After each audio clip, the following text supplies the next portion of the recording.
Luba's second husband froze to death after getting drunk. She doesn't drink or smoke at all. The secret of her long life, she says. And also healthy style of life, as she puts it. The nearest shop is a half hour of walking, a trip she makes several times a week. Sometimes she has no enough money to buy food. The shop owners in the area trust her and lend her some food. They know she will return the money because she doesn't drink and because she always does return money. Leaving her village hut and moving to Eniseisk-15 isn't an option, she says.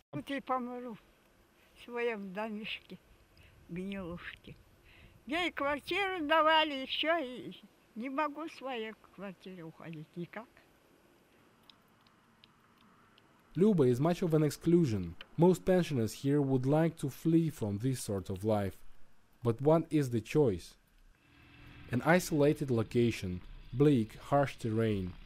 At first glance and even second and third glance, Yeniseisk-15 looks like the kind of place people usually try to avoid, especially the elderly.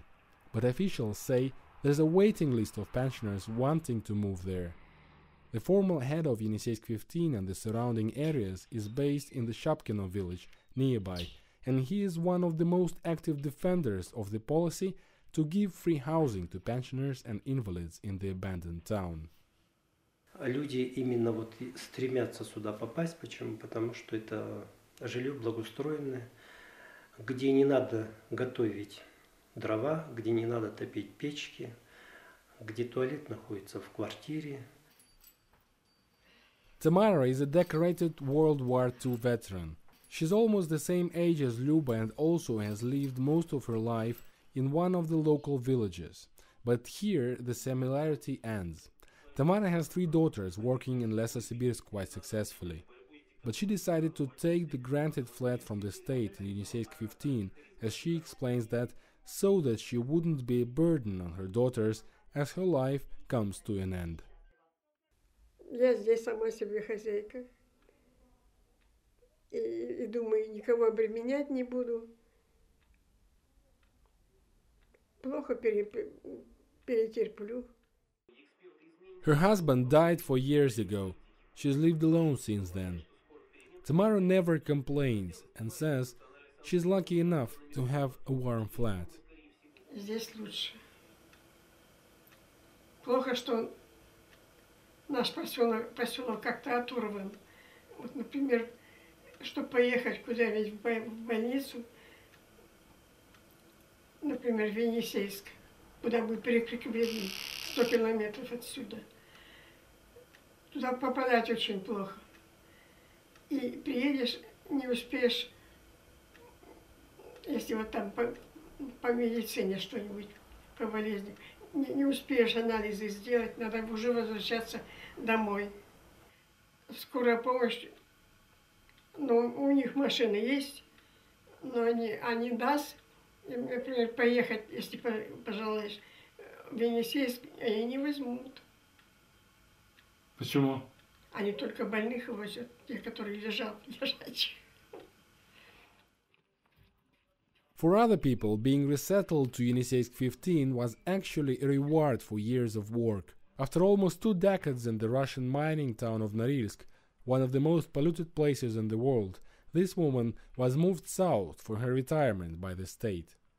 Even if it gets to -40 in the winter, she says her family welcomed the chance to come here. А что в Норильске, когда 3 детей, какие там могут быть большие деньги?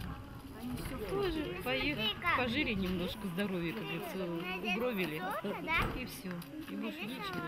Но жить здесь летом можно, здесь грибов много, ягод много. Residents complain about the isolated existence. They say the water is contaminated, the apartments are often in bad repair. It's a lifestyle that may suit the town's pensioners, but for young people, it's catastrophic. Many find themselves trapped here. There's little employment in or around Yeniseisk-15. No industry, no agriculture. A job in any of the 2 shops in the town is highly sought after. The result? Chronic unemployment, and the town most young people are desperate to escape from. Молодежь остается очень много у нас в городке, что особо поехать некуда, потому что квартиры везде дорогие, выехать отсюда очень тяжело. Работаем в основном с бабушками, с дедушками, с которыми очень тяжело, конечно, работать, так же, как с социальным работником, потому что с ними очень тяжело общаться. Заселяют у нас сюда вот тех, кому, как говорится, жить негде или жить тяжело-то вот с деревень переселяют сюда, в городок. Конечно, бы хотелось бы, чтобы у нас тут поменьше было такого контингента. So, welcome to the hidden world of Eniseisk-15. It says much about how hard life is for many Russians that this ghost town is seen as better than the alternatives. But what must it be like for young families here with no prospect ever of a job in their community and surrounded by elderly people who are simply waiting to die in the ruins of a town?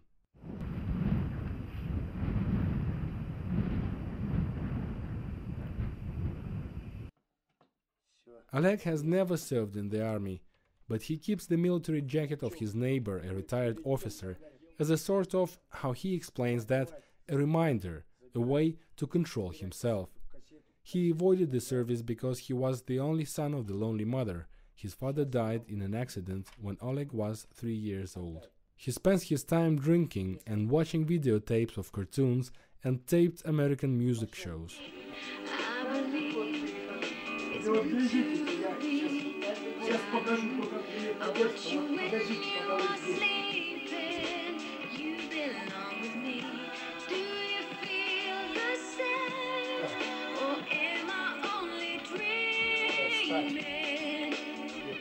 Oleg says he wants to learn a trade and start earning money. But his tiny apartment is a de facto cage. He is trapped between disability, alcoholism, and absence of any care. Eniseisk-15 has provided him with a home but little else. So when he or his mother are tired of listening foreign music on tape, Oleg switches on the old audio player.